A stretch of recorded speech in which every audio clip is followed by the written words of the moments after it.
Welcome in and breaking news, a little breaking news late in the night, at least where I'm coming to you live from here in Skap Live After Dark with a very impromptu kind of performance tonight. As you can see, I have a hat on because, damn it, while I was laying down, I was practically finally going to bed at a reasonable hour after coming on and hanging out with you guys till 3, 4, 5 o'clock in the morning. For 2 months straight during the NBA playoffs. I was finally getting my sleep schedule regulated and back on track.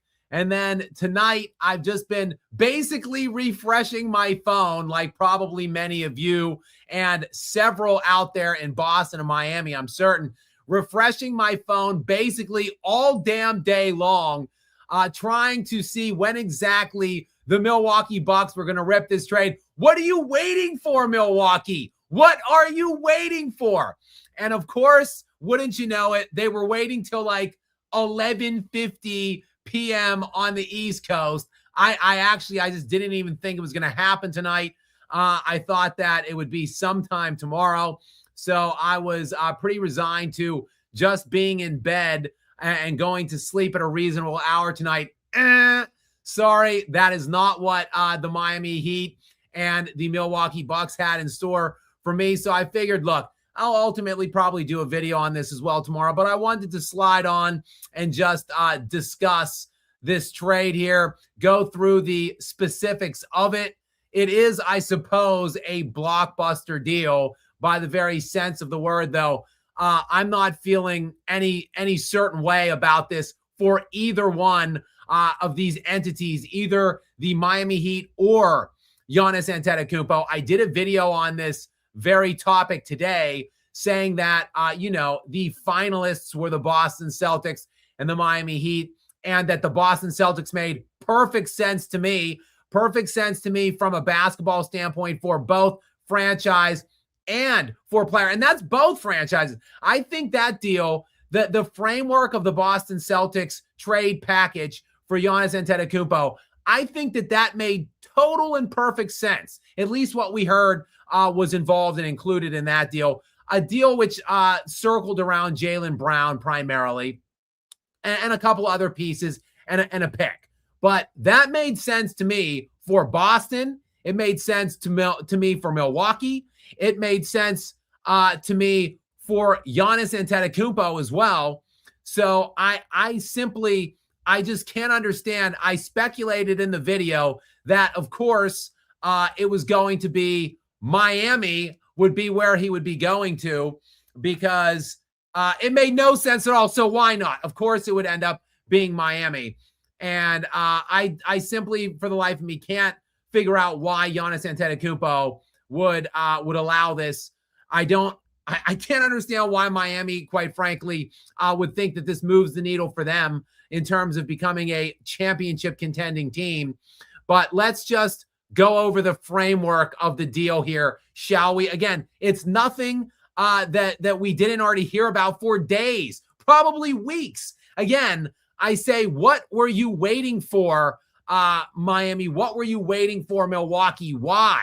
Did we wait till literally the final hour, essentially, before it is now officially tomorrow? I'm probably not making sense right now as I am exhausted and I was ready to go to sleep. We are on the trade day right now. It is officially June 23rd. We heard the ownership of Milwaukee speculating all along for weeks that they wanted to have, all of Giannis's future endeavors sorted out by the time the NBA draft kicked off, and that is now today. So I don't know why we waited till the very last second when this package is literally nothing different than what we've been hearing for weeks.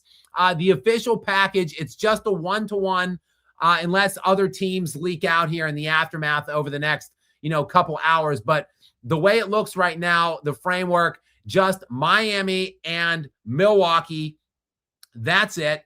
And Giannis and Bobby Portis are on the move to the Miami Heat for Tyler Hero, Kel'el Ware, Jamie Jaquez Jr., and Kasparas Jakučiūnas. Yeah, I had to work on how I was going to pronounce that one. So a 4-player deal. Many of these younger players, prospects, and of course Tyler Hero, who is their best or second best player. I guess you've got Bam Adebayo there. Seriously, who is Giannis going to be playing with next year? Like, how does this move take him closer to a championship than the Milwaukee Bucks? To me, I think Miami's still going to be struggling to get out of the play-in tournament with this deal. It makes absolutely no sense. In addition to Tyler Hero, Kel'el Ware, Huckes Jr., and Julius, the Miami Heat will also be sending 3 eventual first-round picks, which includes the 13th overall pick in this NBA draft today now, officially. The 13th overall pick, like that, barely even a lottery pick, a fringe end of the lottery pick selection this year. And then listen to when these other picks are coming. And unprotected, a couple of unprotected first rounds from Miami are on the way to Milwaukee in 2031 and 2033. It's 2026 right now. These picks are years away. There's also a 2030 and a 2033 second rounder. A 2030 pick swap and a 2033 second rounder. Quite frankly, this package stinks in my estimation. I see a lot of people thinking that this is a haul or it's like a big pull. I'm just monitoring these comments. I didn't really prep for this at all. I literally just jumped on last second impromptu because I saw the deal finally came through, which I've been waiting all freaking day. I'm so annoyed that it is this late. I knew that it would probably be around midnight. And again, I don't know why it took this long to put this package together. There were only 2 teams involved, basically, or at least 2 finalists in Boston. And again, and Boston, the package to me was way better. So at least what we saw, and there's nothing that leads me to believe that the package that we saw for Boston isn't an accurate package, because the package we had been hearing about for Miami is the exact package that ultimately was executed to bring Giannis Antetokounmpo into town. And again, I hate this deal. I hate it for everybody involved. I hate it for the Heat. I hate it for the Bucks. And I hate it for Giannis Antetokounmpo. The Boston deal made so much more sense to me. There was also some crazy salary dump that Minnesota just did earlier in the night, which essentially left Julius Randle exchanged to move back. Basically, this is just an insane night, quite frankly. Like, nothing happened all day, and then crazy things started happening within the last hour, because in addition to this Giannis Antetokounmpo deal being executed, Minnesota also offloaded Julius Randle and their 28th pick today for the 33rd pick, essentially. That they basically got rid of Julius Randle to move back 5 picks into the second round. They basically got a second round pick for Julius Randle, like a year after 2 years after they sent Karl Anthony Towns out of town and into New York, where he just won an NBA championship. Now Julius Randle goes to the little bro franchise with the Nets. So that was just a baffling deal all the way around, in my estimation. Julius Randle, to me, still has value in the NBA. I don't know why, essentially, you move back 5 picks to get him off the books. To do what, presumptively? I thought maybe that was a prelude to a bigger move coming down the pike. Like, maybe they were getting in the Giannis sweepstakes in the 11th hour, and maybe there was going to be a bombshell Giannis to Minnesota coming tomorrow. Apparently, they just wanted to create enough cap space to re-sign Ayo Dosunmu. So that's a bold move that really limits their front court depth, obviously. So Ayo Dosunmu now is, I guess they're going to throw probably $15 to $20 million annually at him. So it's just a baffling move to me by Minnesota. It doesn't make them better, in my estimation. Minnesota just weakened themselves and they got worse.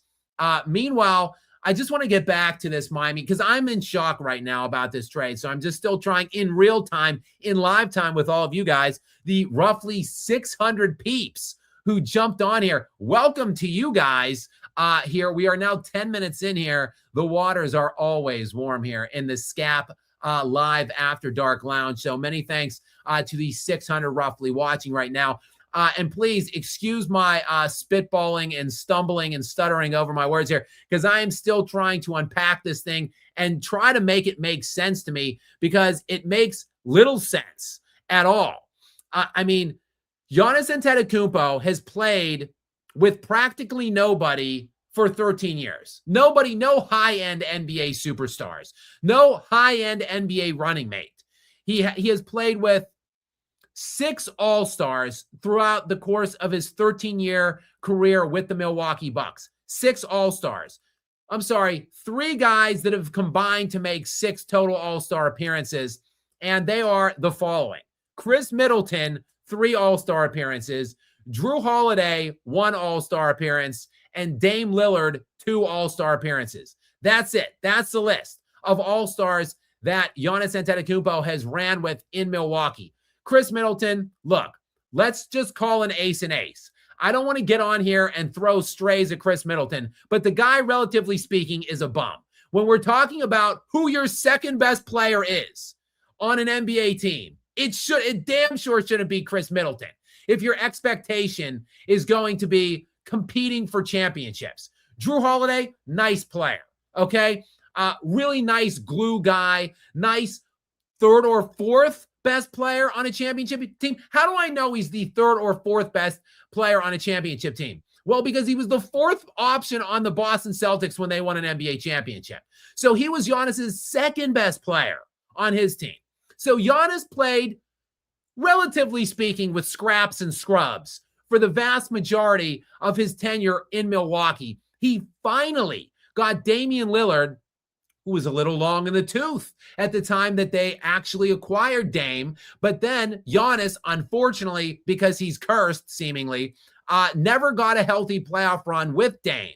Because remember, Giannis sprained his calf towards the end of the 2024 postseason. He didn't play a single game in the playoffs that year. They ultimately lost in the first round. Then in the 2025 playoffs, they finally looked like they were going to get at least one playoff series together because Dame Lillard ruptured his Achilles halfway through that first round series.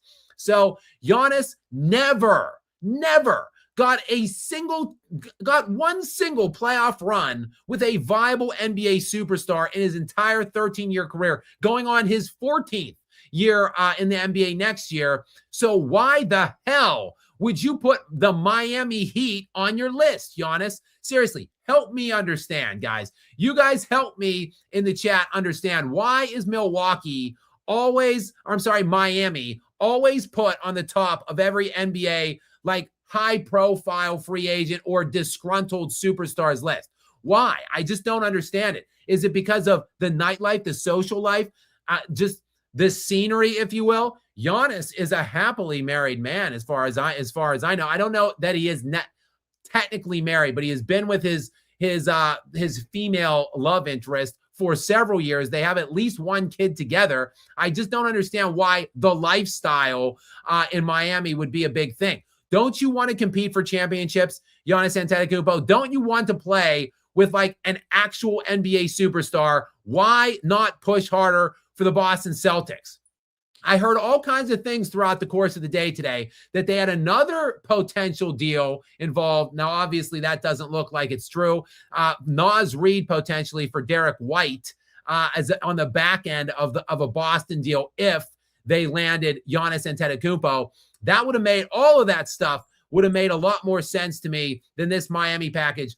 Who knows what was real and what wasn't? Who knows what was actually on the table with Boston? We're going to learn the specifics of that in several days that follow now, obviously, as we unpack what was true, what wasn't true, what Boston had on the table.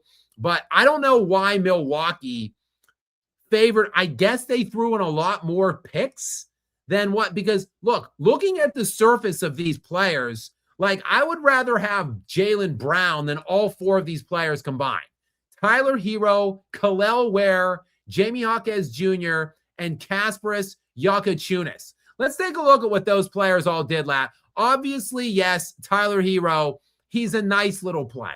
Okay, he's only 26 years old. He was an all-star last season. He was sixth man of the year one year. He's roughly a 20-point per game scorer. He's averaged 20 points per game for the last 5 seasons now in a row. Nice player.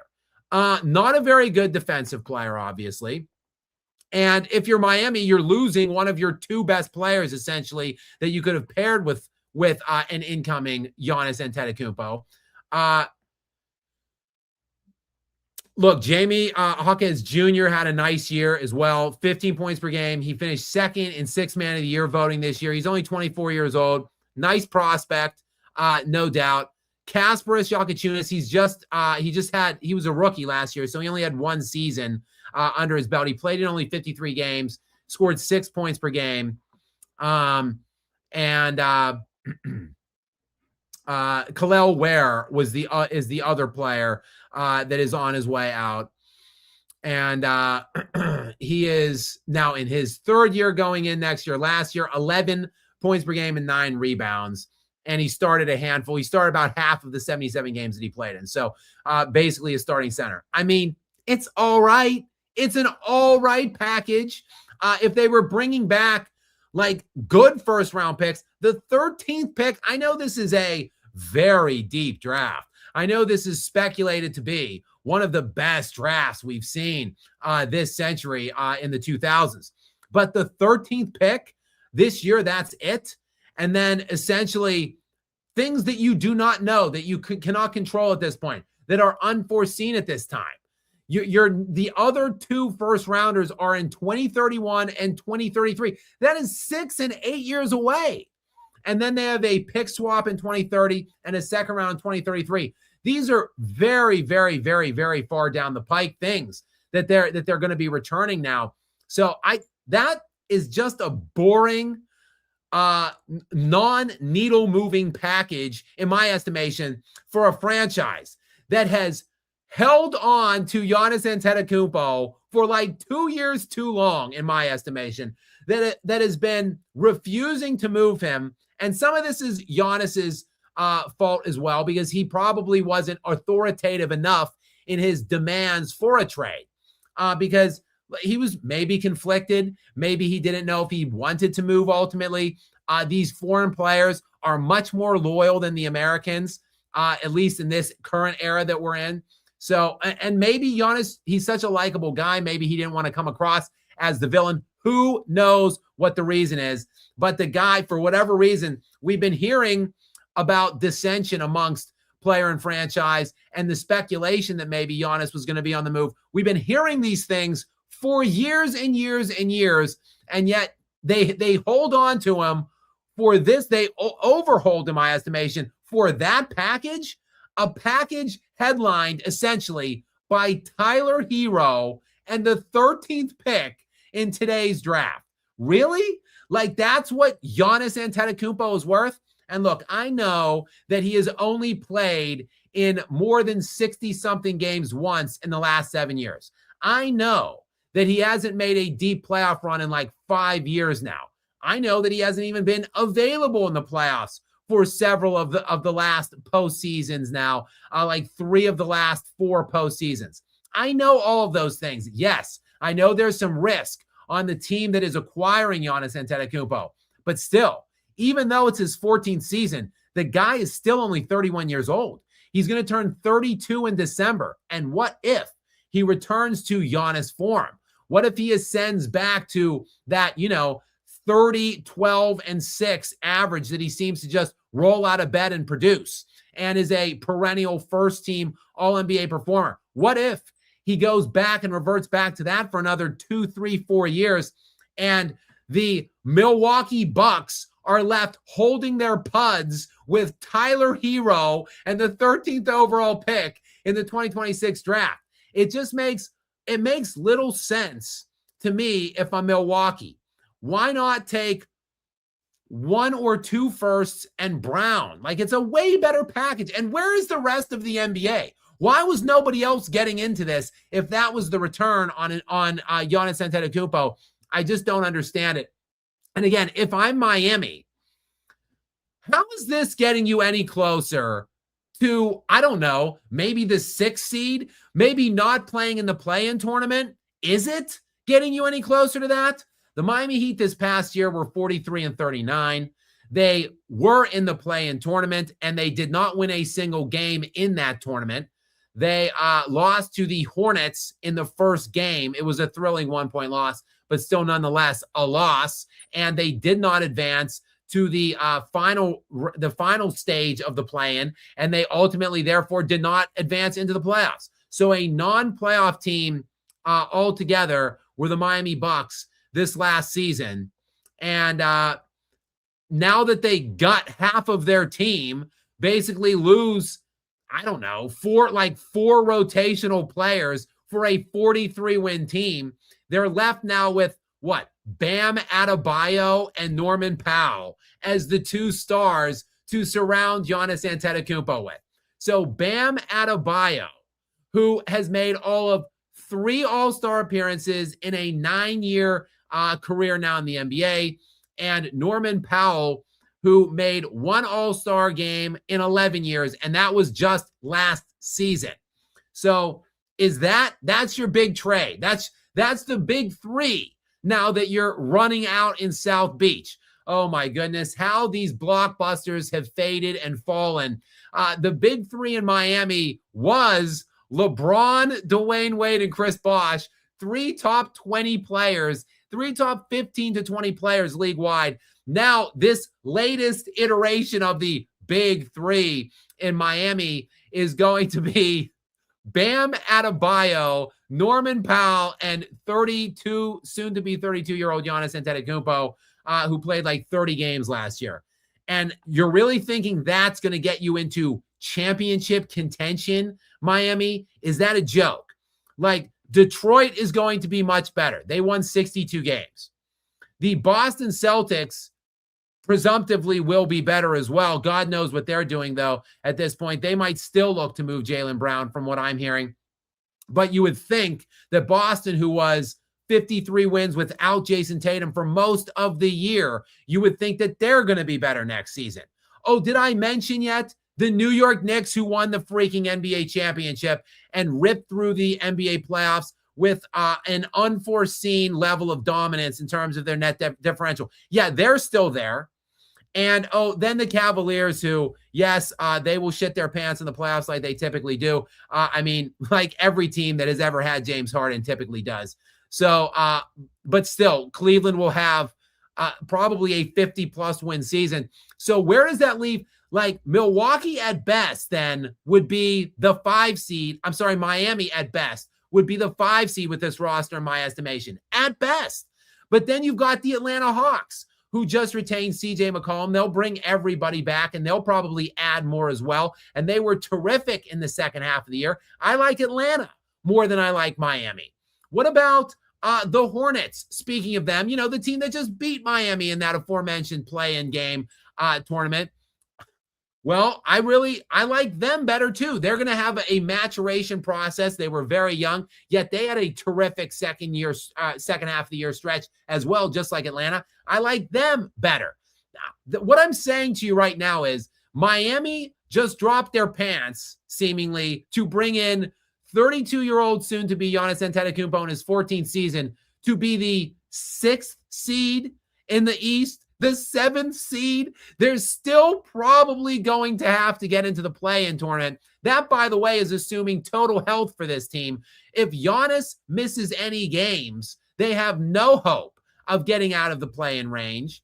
And you've got to play him 70-plus games, more than likely, to make sure that maybe you're out of the play-in range. And at that point, you're opening up his susceptibility to another late season injury, which then derails your postseason run. So all in all, a terrible trade, in my estimation, for both of these franchises. Makes no sense. And then again, let me just bring Giannis back into the conversation. Damian Lillard, old, over the hill Damian Lillard, is the best player, essentially, you've ever played with in your entire career. 13 years into the NBA. And you didn't even get a single playoff run together because Giannis had a calf strain in 2024 and Dame blew his Achilles out in 2025. So you have a chance finally to get yourself out of that bum franchise. And this is what you leverage your way into Miami to run alongside Bam Adebayo and Norman Powell. Man, this is just ass, hot ass on every level for everybody involved. This is an F- trade across the board for all three entities, for Milwaukee, for Miami, and for Giannis Antetokounmpo. And let me throw one final element into this. For the NBA as a whole, like, could this be any less compelling? Could this be any more of a yawner? Like, Giannis Antetokounmpo has been one of the 2 or 3 best players in the NBA for 6 years now. I'd say the second best player in the NBA for 6 years. And he's been wasting away in that poop hole, Milwaukee. Finally, he gets out. And he goes to, yes, a flashy, yes, a nice city, a flashy franchise, whatever. The heat culture, all that bullshit. But how this team is middling. It is really the very definition of mediocre and average. They're going to win at best 45 to 48 games. This team, in my estimation, isn't going to sniff 50. They're not going to sniff a top 4 seed line. And if I had to wager money right now, tonight, not seeing another thing the rest of the way here in this to see what else transpires in this offseason. If I had to wager whether they would be a top 4 seed line or a play-in seed line, 100% I would throw my money on the play-in seed line. And I like them to be a first-round exit. The ceiling for the Miami Heat, the ceiling at this point is win 1 round. Is that really why Giannis Antetokounmpo just went there? Is that really why Miami just acquired him? To win 1 round in the weaker of the 2 conferences. This trade just stinks. This is what we've waited for months. This is what we waited for all day. This trade. But somehow I just had a sneaking suspicion that that was exactly what was going to happen when I made a video about this today and talked about the fact that Boston and Miami were the 2 finalists and how much sense it made for Boston, Milwaukee, and Giannis, and how little sense everything else made on the other side. So clearly it was going to be going the other way. And look, finally, we get the final word tonight, just around the midnight hour, that it is the Miami Heat. And congratulations, Giannis Antetokounmpo. You are never going to sniff another NBA championship. All we heard about is Giannis wanting to get closer to a championship, Giannis wanting to compete for more championships. Well, you didn't accomplish any of that with this move, and I don't think Miami did either. So kudos, congratulations to nobody involved. And Milwaukee, again, I can't say enough things about them either in this. They overextend. They hold. First of all, they flush this guy's career down the toilet for most of his career. They do nothing or very little to bring around the complementary pieces and provide him with the supporting cast needed to win multiple championships. Then you overhold him for like 2 years and then get this back. It's just a ridiculous package all the way around, in my estimation, for all 3 teams involved. And the other thing, I'll get to a couple comments here, guys. Probably won't be on that late, though. I'm up to 800 people now are on. Welcome in to the 800 and change that are tuning in here now to Skap Live After Dark on this very impromptu last-second live stream that I just threw together in like 5 seconds. And now 822 people here as we hit the 30-minute hour, or the 30-minute spot, I guess, around near 1 a.m. on the East Coast. They thought, these teams probably thought, this deal stunk so bad, we might as well just hold off on it all day and slide it under the radar at midnight like a thief in the night, like ships passing in the night. We'll just get this out of the news cycle late night and hope nobody notices. But and quite frankly, there was another move that preceded this one. Again, I talked about it a couple minutes earlier here in my little opening spiel. But the Minnesota Timberwolves with a puzzling salary dump as well. Another trade, a 3-team trade.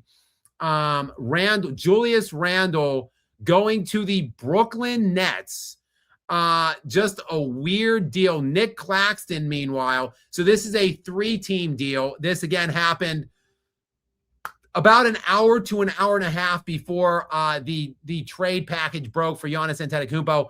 The Brooklyn Nets acquiring 3-time NBA All-Star forward Julius Randle from the Minnesota Timberwolves as part of a 3-team deal that sends Nick Claxton to the Chicago Bulls. And as part of the salary dump, Randle, basically them just clearing Julius Randle off the books in Minnesota. They also trade their number 28 pick, and then they take back the number 33 pick. So basically, I don't understand. I just don't understand what's happening tonight in general. Julius Randle, I mean, I still think he's a pretty nice player in the NBA. I get it. It was a bum move to trade Karl Anthony Towns. But still, last year, Julius Randle, 21 points per game, 7 rebounds, and 5 assists in 79 games. This guy played nearly an entire NBA season last year, and he averaged 21 points, 7 rebounds, and 5 assists. He's a decent defender. He's a 19 point per game career scorer. And again, he's made the All-Star team 3 times. He has 2 All-NBA designations. 2nd team All-NBA in 2021, 3rd team All-NBA in 2023. And essentially, his value is trade your 28th pick away to get someone to absorb his salary and move back 5 spots in the draft. This is just a weird move for the Minnesota Timberwolves, seemingly just to clear space now for Ayo Dosunmu. Because look, I figured this might be a bigger move again, setting something else up, maybe a big Giannis bombshell tomorrow. Nope, just trying to clear some cap space on the books to bring back Ayo Dosunmu. I want to see what the Minnesota Timberwolves books look like at this point. I think there's some 30 million trade kicker as well that is on the way to them. But I mean, yeah, they've cleared a lot of space. Julius Randle had a $33 million cap hit next year at 190. So they're down to, roughly 160 at this point. And the expected cap, I think, is around 200. So they've got about 40 million in space. So, but they could go out onto the market now and try to expend some of that money, but on who? Like, there's really not that much available on the open market right now.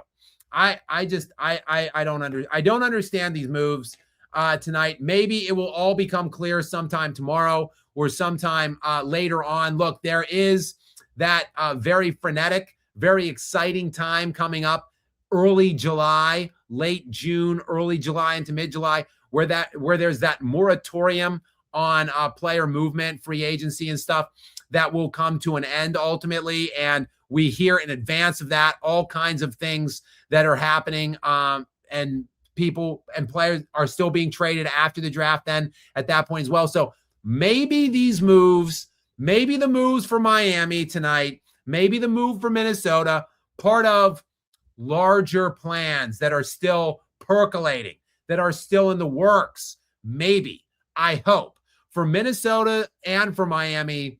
Milwaukee's just in full blow-up mode, so I guess whatever. I guess it makes sense for Milwaukee because they're just trying to stink as bad as they possibly can and accrue as many draft picks as possible, though I don't really like the draft picks they did take back. So who knows? Maybe down the line in like 8 years when all of those picks come to fruition, maybe Milwaukee will come out looking better than I think after looking at the package tonight. Miami, I don't think they get anywhere remotely close to a championship. I don't think they play in a championship. I would be shocked if they even get to the Eastern Conference Finals in the next few years with Giannis Antetokounmpo. And as for the Minnesota Timberwolves, they just made themselves worse in my estimation tonight with this salary dump of Julius Randle. We'll see though. Maybe they've got other things in the works. I know they're high on Naz Reid. he is now essentially going to be their starting four, which I like, but then it weakens your bench because Naz Reid is an elite, maybe the best bench player in the NBA. He did win Sixth Man of the Year like 2 or 3 years ago. So definitely a shallower looking team moving forward. A point guard coming off of an Achilles rupture, although I guess maybe Ayo Dosunmu is now going to be their starting point guard, presumptively, when they throw 18 to 20 mil in him now with part of this $40 million that they just opened up by offloading Julius Randle and by giving up their 28th pick to move back to 33. Just a weird night in the the draft eve night. A weird day, a weird night of trades. And now I guess we'll set and brace ourselves for the NBA draft, which begins, I keep saying tomorrow, but technically tonight, as it is 1 a.m. on the East. So we are, whatever, I guess, a couple 18 hours away now from the NBA draft starting. So who knows what else? This is a very loaded draft, a very deep draft, and a top-heavy draft. People have been raving about this draft for a few years now. So there should be some excitement tomorrow in and around that draft. We'll see if there's any more trades on the horizon tomorrow. So it will be interesting. I am hoping that the Denver Nuggets have some kind of trade waiting up their sleeves, either to trade Nikola Jokic off of their team or to trade basically everybody else on their team. They should at least be trying to get rid of Jamal Murray, Christian Brown, and Aaron Gordon, specifically those three. And I don't care if you just bring in guys with like all of them have like 4 or 5 point per game averages. Just bring those guys in for God's sakes. And as long as they're athletic, young, and defensively oriented, I think that would be a much better setup for Jokic and company moving into next season than what they have right now. Though I'm hearing some untenable things percolating around them and the draft and some moves, like they might be packaging Cam Johnson and the 26th pick to try to move up. And that would effectively do two things. Kill two birds with one stone, so to speak, for the Denver Nuggets. They would shed Cam Johnson's salary and they would get to move up and get someone that they are, I guess, higher on than that they could reach with the 26th pick. Though Cam is one of the players that I don't want them to move. Like, of all of the players on the Nuggets, basically, I would most like to see Nikola Jokic traded. But if not, then the only players that I think they should try to keep are Peyton Watson, Cam, and Jokic, and everybody else should go. So if they get rid of Cam to move up for some ill-fated grab at, 20th or 19th in the draft, that's just going to be a terrible start to the Denver Nuggets offseason. I don't understand. We'll see. We will see. The Thunder did some things today. I think they're working towards, they traded Wiggins for sure. For more picks, as if they need any more picks. And I believe Dort. So Aaron Wiggins is out, by the way, to the Hawks. That was the deal I was talking about. So, and they got a couple of picks back. I'm trying to see exactly what the deal was. OKC will receive Atlanta's 2030 selection, and the least favorable between the Hawks and the Lakers' second round selections in 2032. So those are far out picks. Two second round picks, and Aaron Wiggins again going to the Atlanta Hawks. And I believe they also renounced the rights. They did some other thing today, and Lou Dort is probably on his way out, or maybe they will activate the option on him and ultimately trade him.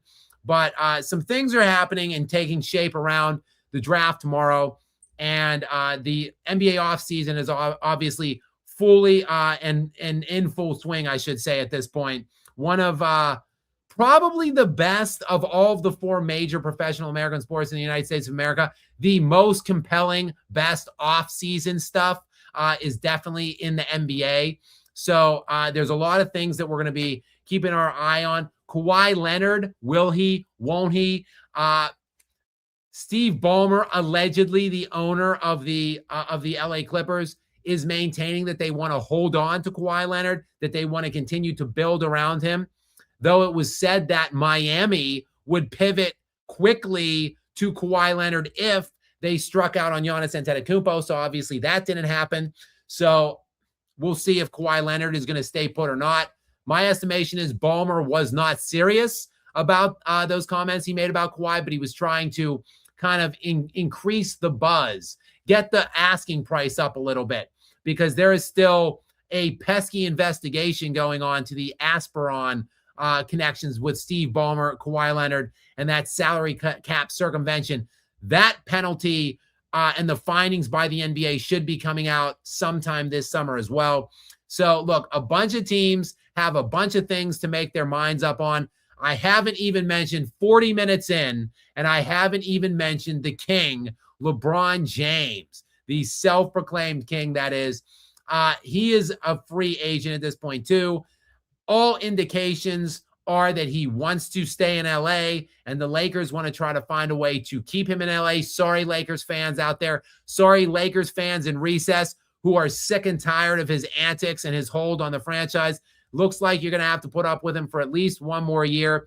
But all indications are that Cleveland is out on the LeBron sweepstakes. So it is just a two-horse race there as well, just like two teams came to the surface in this Giannis Antetokounmpo sweepstakes. Just Boston and Miami ultimately in the end. It looks like it's going to be the Lakers and Golden State are going to be the two finalists in the LeBron James sweepstakes. So we're going to have to wait and see. That one's probably going to take a little bit longer. We're probably going to be waiting till sometime in early July, so at least another week or two before we get to the bottom of LeBron James and where exactly he will call home next. But still a lot of things to sort out here. What is Houston going to do? There is a flash report coming out surrounding them tonight that they are interested in listening to packages involving basically anyone on their roster. So a lot of interesting and upper echelon teams with a lot of decisions to make. The Lakers, the Nuggets, the Rockets, the Timberwolves just did something. We'll see what else. So we'll see. A lot of these upper echelon, top kind of tier teams in the Western Conference. Oklahoma City, what are they going to do with Isaiah Hartenstein's player? I'm sorry, it's a team option for about $33 million. And again, Lou Dort, I mentioned him, 17 or 18 roughly $1 million cap hit for Oklahoma City. So lots of stuff from these top tier teams. It looks like San Antonio, look, there's lots of speculation. They want to move on from De'Aaron Fox. So that's another thing from another top tier team that we're going to have to keep our eye on. So a lot of people not standing pat seemingly during this offseason. So the NBA hot stove will be as hot as it ever has been, basically, though this first domino to fall, if you will, the opening salvo, this Giannis Antetokounmpo move, well, it's just tepid at best. It's lukewarm. It's not much of a hot stove at all. I don't like it, like I said, for any of these teams involved. I just saw someone say Fox to Miami. That's interesting. De'Aaron Fox and Giannis. Well, that would move my needle a little more than it's being moved right now. Anyway, guys, we're about 45 minutes in here. Like I said, we've got, I don't know, like 750 people in here. Let's see what you guys want to talk about, shall we? Might as well. I was just slipping into a nice little sleep, and I saw somebody texted me, actually, my friend Jason, shout out to, as he's known on here, the Six Wheel Cowboy, if he's on right now. He texted me and said something about Giannis to Miami. I was like, damn it, I knew it was going to happen somewhere around midnight when I was going to be trying to get to sleep, and so it did. So now I am wide awake. So might as well see what you guys want to talk about, shall we? Let's start with Giuseppe DeRosa. Is in a regular. I'm sure it's going to be all regulars here in the sponsor area tonight. So let me just thank all of you guys in advance. But it has been a while since I've talked to you guys because, yes, the New York Knicks defeated the San Antonio Spurs in Game 5, a shorter series than really anybody was expecting, specifically for a New York Knicks win. So it's been a couple, like at least a week since I've been on with you guys. I've been going through withdrawals. I needed to get on and do a Skap Live After Dark sesh and chat with you guys. So I guess it isn't the worst thing that they've strung us along, that being Miami and Milwaukee, strung us along all day only to drop this late night around midnight. Not the worst thing, because it gave me the opportunity to come in after dark to the lounge with all of you guys and connect with all the regulars, such as Giuseppe DeRosa. Shout out to you, my friend, and welcome in. Thank you for being here, as always, for me. He says, Skap, you know I'm happy. Yes, I'm sorry, Giuseppe. I don't mean to trample the heat tonight. I'm sorry. And to all of you Miami fans out there, I apologize if I come out off overly harsh on the Miami Heat here. I love Giannis Antetokounmpo, though. He's like my second favorite player behind Jokic at this point. So I really love Giannis, and I just ultimately want what's best for him, and I want him to get as close to contention as possible. And I just don't think that this really does any. I don't think it does that for him. Obviously, Giuseppe, it makes Miami better for sure, but just how much better are they, and how healthy can we expect Giannis is going to be? Xavier DeGod, welcome into you, Xavier. I appreciate it, my friend. This is a bad idea on both sides and for Giannis. Yeah, 12:23.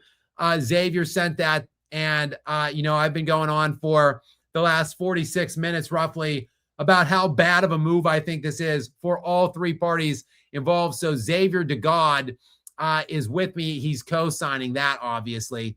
I know Pat is happy to get a star with no drama. Well, yes, look, Pat Riley he's been trying to land a big fish, if you will, a superstar for years. Basically, probably since the Big Three disbanded. The closest thing this guy's had to a superstar is Jimmy Butler, who's like kind of a second-tier NBA player. Yes, he's an elite he's an elite playoff player, just an average regular season player, and above average, but just a second-tier NBA player. So, Pat Riley's been looking to land one of these big fishes for a while, and probably to Xavier DeGod's point here, he probably is happy that there is a guy with such class and that carries such minimal baggage, because obviously Jimmy Butler is a huge diva.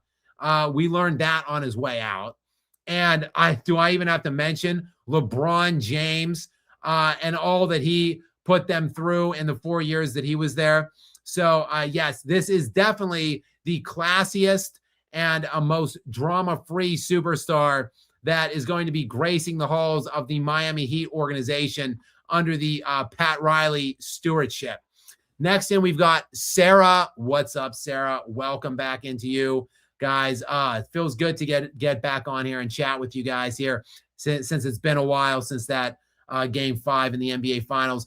Let's see what Sarah has for us tonight. I'm a T-Wolves fan, have been since the KG days. Who do you think they are trying to get with Randle traded? Sarah, that's just the thing. I don't know.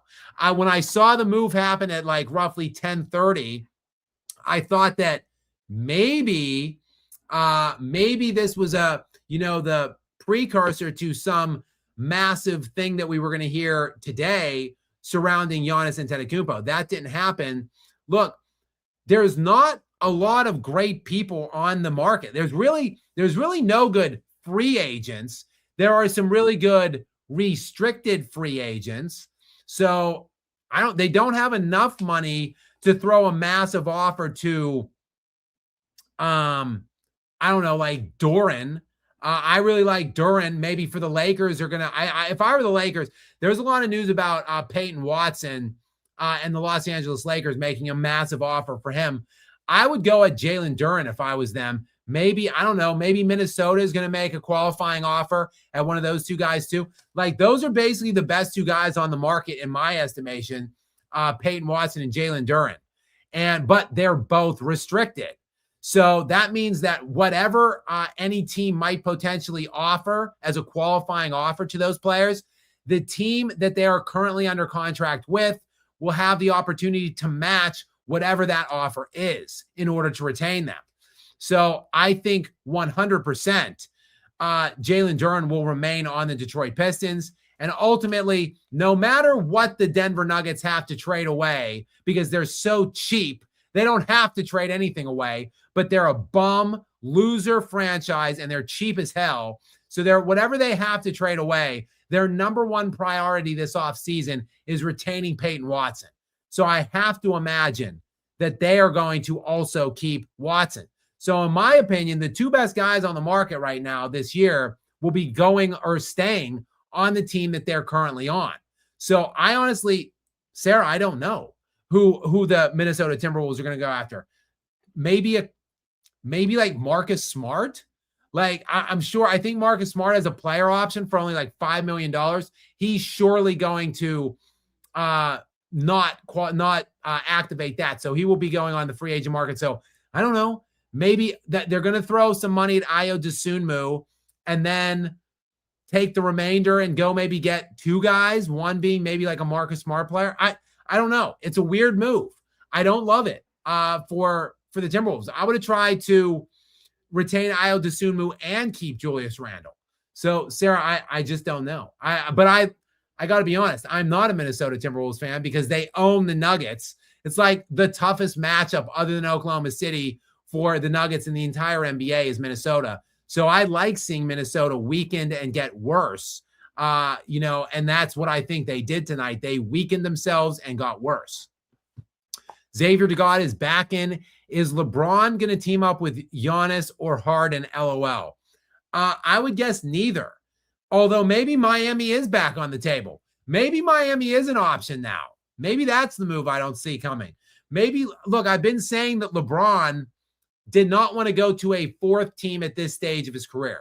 The LeBron wants to either stay with the Lakers or go to Cleveland, basically, because Miami wouldn't have been an option for him. Maybe he sees the moves. Maybe he goes and teams up with Giannis. Who knows? I don't think that works. I don't think there's enough shooting or floor spacing. You lost your best shooter, basically. You still have Norman Powell there, but you lost Tyler Hero. So a lot of rim attacking and slashing in Giannis and LeBron, and a lot of usage, not a lot of shooting. So I just don't know that I think that's a programmatic non-fit with Giannis and LeBron. So I still don't like Miami as a destination or as a potential destination for LeBron. And I certainly don't like his fit with, James Harden and LeBron James on one team with Donovan Mitchell. That's a lot of guys that need the ball in their hand and that don't play really any defense at all. So I don't like any of those fits. Xavier, look, I think it's back to LA, unfortunately, for all of these long-suffering Laker fans in recess who have just been diligently waiting for LeBron to get the hell out of town. I fear for them that he's going to go back for another year. If not, though, it's looking like Golden State. And maybe the Lakers offend LeBron with a really low ball offer, and Steph's been schmoozing up to LeBron enough and kissing his ass along with Draymond Green, doing whatever Draymond's doing for LeBron at this point.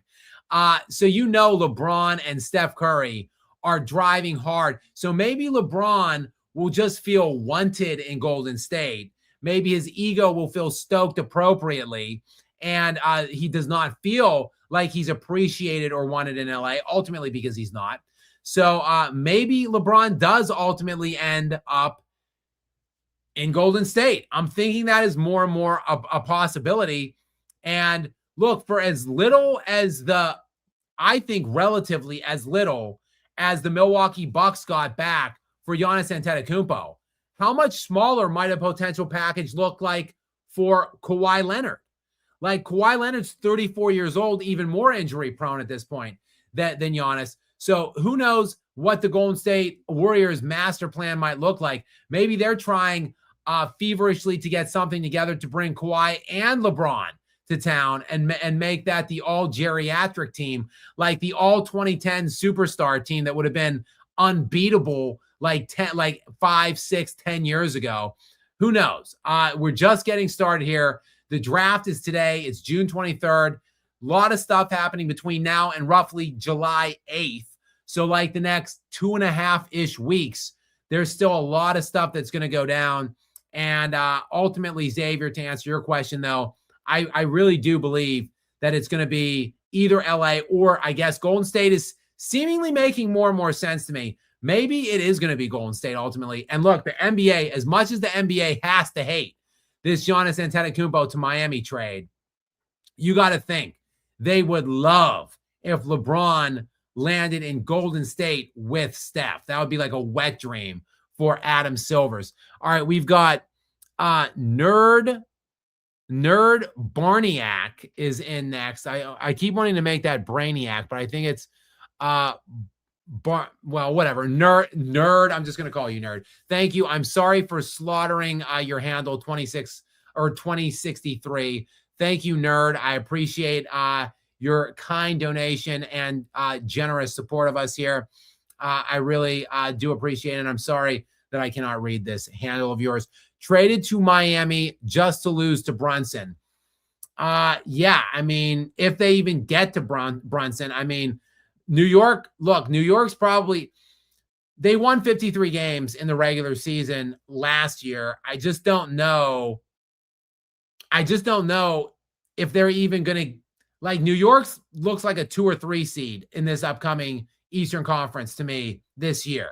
You've got Detroit, who won 62 games. They're probably going to be better. Boston, who won 53, right around the same amount of games as the Knicks. I think they're going to be better. The Knicks might be better built, obviously, for the playoffs, but I think those teams are better built for the regular season. So, look, if the Knicks are the 2 or 3 seed, I don't even know. Look, I think the Miami Heat might be running out of the 7 or 8 seed, Nerd, to your point. So, if they're just the 7 or 8 seed, then that means they're going to be playing one of the top 2 seeds, which maybe it is the Knicks, maybe it's the Celtics, maybe it's the Pistons, who knows? But yeah, I think the ceiling right now, as I sit here on June 23rd at 1:18 a.m. in the aftermath of this deal, I think the ceiling for the Miami Heat is a first round win, second round exit. More probably a first round exit for the Miami Heat, which I guess is better than what they were last year, which was a play-in round exit in the first play-in game. So I guess if they get to the first round and lose, well, I guess that is a step up from where they finished this past year. But even the ceiling at best to me for Miami next year would be winning 1 round. Like, all of this for a one series win just doesn't make any sense to me. We've got Truth Teller NBA is in next. Skap, as a Buck fan who lives in Milwaukee, Giannis is thinking that it will be easier to attack other top free agents in Miami than if he stayed in Milwaukee. That's fair, Truth Teller. That is fair. Let me take a look at the Miami Heat's contracts here and just see how their books are looking in the aftermath of this. They were set for only 163 on the books next year. They lose. Let me see if I can do the quick math here. Tyler Hero's 33 comes off. That takes us to 133. They've got Kel'el Ware's only $5 million comes off. Jaquez Jr.'s 5, so that's another $10 million between the two of them. That's 123. And then I can't even. Oh yeah, Yakuchunis is $3 million. So we're talking about a $130. So they do have, right at this point, they have roughly $70 million. However, they have to absorb Giannis's contract, which is definitely over 50. 3 years, $175 million. Next year, he makes $58 million. So of that, they really only have about $12 million to play with right now, truth teller. Now, I guess they could obviously go into the luxury tax zone and all that stuff. But there's not that much available on the market right now. And he is going to be in his 14th NBA season next year at the age of 32. Like, he's only 31. That sounds young, relatively speaking. He'll be 32 in December. But that sounds young, but he's been in the league a long time. 14th season. He's got a lot of wear and tear on him. He's been injured a lot in the last couple years. So, like, every year is a wasted year that he's not competing. So even if, truth teller NBA, he thinks that it's easier to attract free agents, is that going to happen this year? Or are we talking about down the road? If we're talking about down the road, realistically speaking, how much down the road is there going to be for him? How much more does he have left in the tank? So I think, again, if it's me, I'm thinking, why not get to Boston, team up with Tatum, and trade Derek White for some big? I don't know. Maybe the Oklahoma City Thunder decline the option on Hartenstein.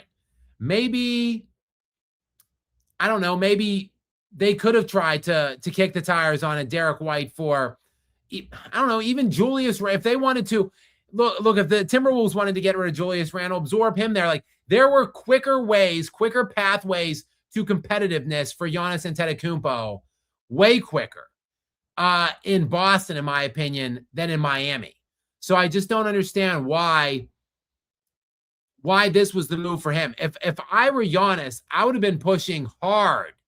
And I think there was a report from, like, I forget the guy's first name, but Hayes. He's an NBA journalist, and he broke in like an hour or two ago, or an hour or two before this trade ultimately was officially executed, that Miami was reportedly not Giannis's first preferred destination, but it was on the list. So maybe Boston was his preferred destination. Who knows? But I just don't get. I just don't understand. I don't think they're close. I don't think they have enough on the cap. Or on the books to be able to go out and be a major player in free agency.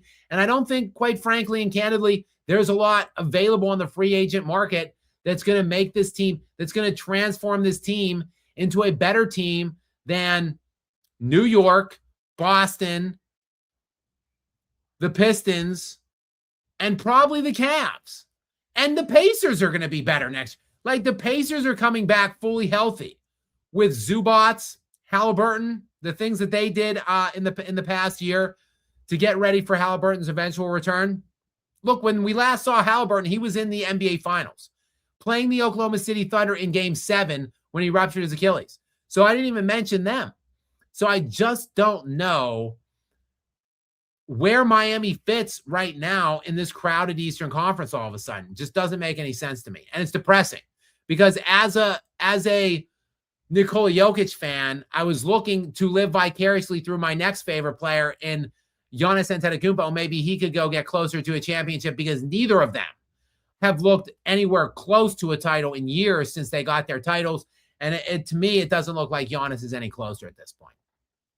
All right, we've got Truth Teller NBA back in with back-to-backs here. Thank you very much, Truth Teller NBA. I appreciate you. Wow, Skap, watch your mouth on the Bucks, man. Yeah, sorry, as you are a Milwaukee Bucks fan, I think you could have gotten more. I think you could have done better, quite frankly. I would have rather, look, we're going to hear we're going to hear about the package that was on the table from Boston. If Jaylen Brown was in fact included, and maybe he wasn't, maybe that was all smoke screens, but if Jaylen Brown was included, I really don't care what else was going to be involved in the package. I would have just taken that deal. As long as there was a first round available. I would have looked for 2 firsts and Jaylen Brown, and that package is better than this package to me, if you're the Milwaukee Bucks. But I guess they just want to blow it all up, be as terrible as possible, and invest as much into their future as possible. And they've got a lot of stuff from Miami down the road in like 5-6 years. after Giannis is gone, and they should stink. So maybe those picks will become good down the road, but that is a long time down the road. Xavier DeGod back in again. Welcome back into you, Xavier. I appreciate it. Giannis should have done a Kareem and went to LA. Yeah, there was just no way they could do that package, though, Xavier. Trust me, LA really wanted to get him. And if there was any way they could have paired Giannis with Luka, obviously they would have done it. They just had basically no draft collateral available and really no assets to trade either. Basically, Milwaukee wanted young, cheap assets and a bunch of draft picks. The Lakers had none of those things. So they just had realistically nothing to offer the Milwaukee Bucks, though I'm sure they tried. I'm sure they tried to include and involve themselves with some ill-fated 3 or 4 team trade, but ultimately I'm sure that just never got off the ground because they quite frankly had nothing that the Milwaukee Bucks made it known that they wanted back. Will N8664 joins us next. What's up, Will? Welcome into you. Good to hear from you, my friend. Appreciate it. Are the Thunder over the second apron? Yeah. The Thunder have an obscene amount of money on the books right now. That's why they are trying to shed. That's why they dumped Wiggins earlier. They're going to renounce Dort unless they trade him. That's another $18 million. Next year on the books right now, this is not counting Wiggins' contract. Wiggins' contract comes off now. He's making $9 million, so that gets about $10 million off the books. So right now, they've got a projected $240 million on the books for next year. $240. So yes, they are firmly within the second apron. So they would have had to, the presumptive second apron. We don't know exactly what the final numbers are going to be, but yes, they are a second apron team. So they're probably, look, they could quickly get out of the second apron because they've got a team option on Hartenstein and Lou Dort. Cumulatively, that's about $50 million. So if they would wipe that out, if they just turn down the options on Hartenstein and Dort, that would get them right at the salary cap limit, which is expected to be around 195 to 200. That will put them right around 200 million. So, and they've got a lot of team options on other guys. I think Kenrick Williams was the other player that they might have got rid of today, or they might have turned down the team option. They've got a bunch of other guys on team options like Cason Wallace and Jared McCain as well. So I'm sure they'll be picking those team options up. But yeah, the Thunder have a lot of stuff to go to do this offseason, in my estimation. I'm actually surprised seeing how relatively lousy the package was that Milwaukee ended up taking back. I'm kind of surprised that Oklahoma City didn't engage and see what they've got. A lot of great young cheap assets, way better than what they just sent, Miami just sent, and they've got way better picks. Just look at tomorrow. Look at all the picks that Oklahoma City has tomorrow. They're going to send 3 first-round picks this year, basically, over. So I'm kind of surprised that the Thunder did not engage, especially how lousy they looked relatively against the Spurs in this postseason. So that kind of surprises me at this point. But hell, they probably just want to run it back and see at full health what they look like. Yes, by the way, George Boston Jorge just said CJ signed a 1-year deal with Atlanta. That is right. I'm actually surprised at that deal. It was like 1 year, $21 million. Look, he's only 34. He played fantastic last year and down the stretch in the second half of the season and into the postseason. I actually was surprised, not surprised that it's a 1-year deal to return to Atlanta, but they got him on the cheap. I was expecting that was going to be more like 31, 35 million, something like that for McCollum. So that's a really good sign in my estimation for Atlanta. I like Atlanta a lot moving in next year. I think they're going to become an Eastern Conference elite next season. John O'Ratcliffe, what's up, brother? welcome in to one of the OGs of the OGs. Always great to see your name and hear from you, my friend. What's up, bro? To answer your question from a few streams back, no, I never got your number. So happy the Celtics didn't get Giannis and gave all that up. Yeah, I mean, I guess, John, look, I think ultimately I understood the move, or I understood why. I understood why they would have wanted to pursue it. They've had Brown, they've had Tatum for a decade plus. At this point, they've only gotten to 2 titles and won only 1. So I think that's underachieving. Look, I talk about Giannis and how great of a job he did in Milwaukee to get 1 championship in Milwaukee. I talk about how great Jokic has done to get 1 title in Denver. But I think a pairing of Brown and Tatum with all the elite players they've had around them throughout the various years there, 1 title is pathetic to me there. That is a massive underachievement.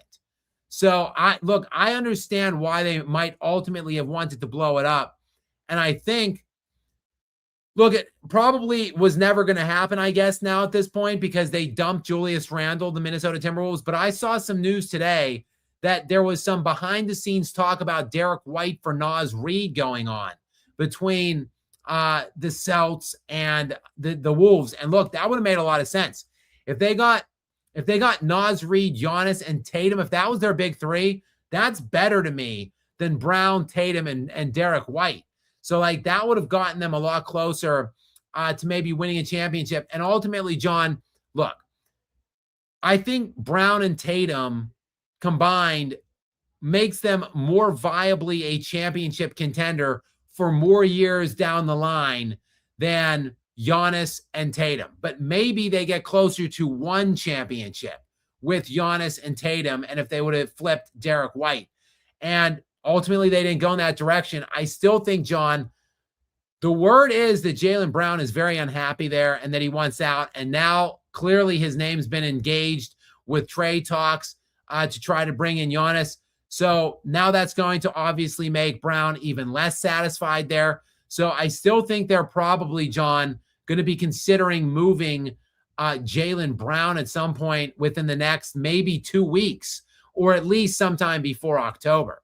So it's going to be interesting to watch. And will the player and the package they return for him ultimately eclipse what they were going to get with Giannis Antetokounmpo? I thought that maybe Jaylen Brown, maybe Minnesota would have tried to get Jaylen Brown potentially. They're looking for a running mate for the Ant-Man at this point. So we'll see. We'll see what moves are to come. I think Boston is not going to sit pat, though, John, this summer. I think somebody's out. It seems like Tatum is going to stay for sure. I think Brown or Derek White are gone. It's just a matter of what they can get and which packages they like more. If they like the looks of, I don't know, Aaron Gordon maybe for Derek White, I would be willing to help facilitate or broker that deal on behalf of the Denver Nuggets. So you just let me know, John, if you like the sound of that. 26 Mr. WrestleMania is in next. What's up? Welcome back to you, Mr. WrestleMania. If the Wolves were going to give up Randle for a pick, then the Spurs should have gone in on this. Hell, I don't know why the Nuggets didn't get into it. I would have loved Julius Randle in next to Nikola Jokic. And he's a lot more durable than Aaron Gordon. Gordon played in whatever, like 30 or maybe 40 games, maybe. Julius Randle, I just said, played 79 games last year. I don't know why a lot more teams wouldn't have been in on that. Apparently, Julius Randle doesn't carry as much value as I thought that he carried. Because again, 21 points per game 21, 7, and 5 last year.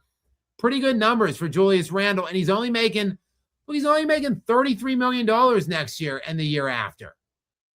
I mean, that's pretty damn good, I think. That's a pretty reasonable contract. for 22, 6, and 5 and an all NBA caliber player.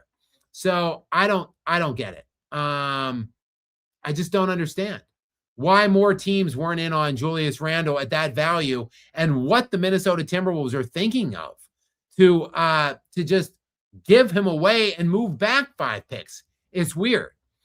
Oh, look who we've got in next. If it isn't J-Vol 4046, the resident LeBron jock sniffer and bootlicker is in. And oh, look, he is referencing his beloved LBJ, and J-Vol likes it. He's into it.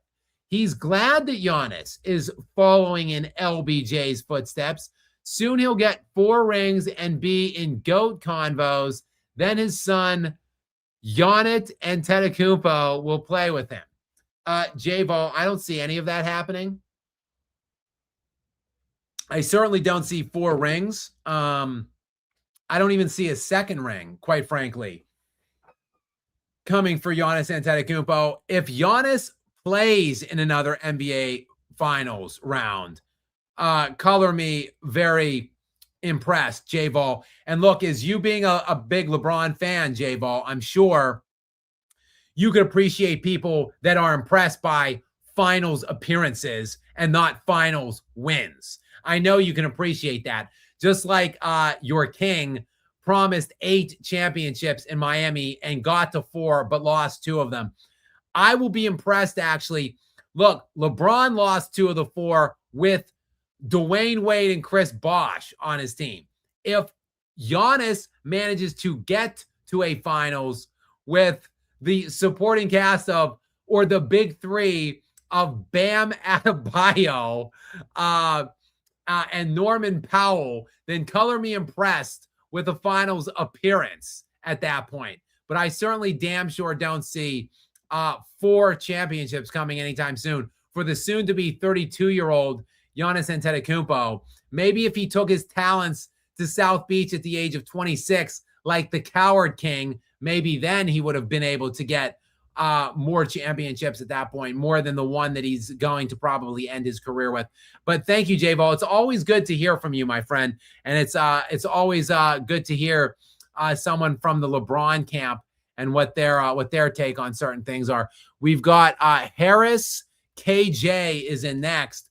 What's up, Harris KJ? Welcome into you. Thank you so much for your generous donation. I really appreciate it, and not asking a question either. So thank you just for the support here in the Skap Live After Dark Lounge, where, again, the waters in the lounge, guys, are always warm. So I appreciate you guys coming out on this very impromptu and last-second live stream that I just decided to get on, basically, and complain about this trade. The fact that I was waiting all day for this whimper of a trade, basically, this tepid, lukewarm trade. While the waters in the Skap Live After Dark are warm and inviting, this trade is tepid and lukewarm and just a distasteful trade in my estimation. So I basically just wanted to come on here and complain about it for a little bit with you guys. So I appreciate you affording me that opportunity. But we've got J-Vol back in here, J-Vol 4046 back in. Someone trade LeBron to the Hornets so he can show MJ how to run a team. I like the Hornets. I like their outlook next year. I would love, like, Nikola Jokic to just go to the Hornets. Like, just trade. Can the Hornets just trade some of these young assets and like 3 or 4 first-round picks, and Jokic can just go chill in the East with the Hornets? I would take that.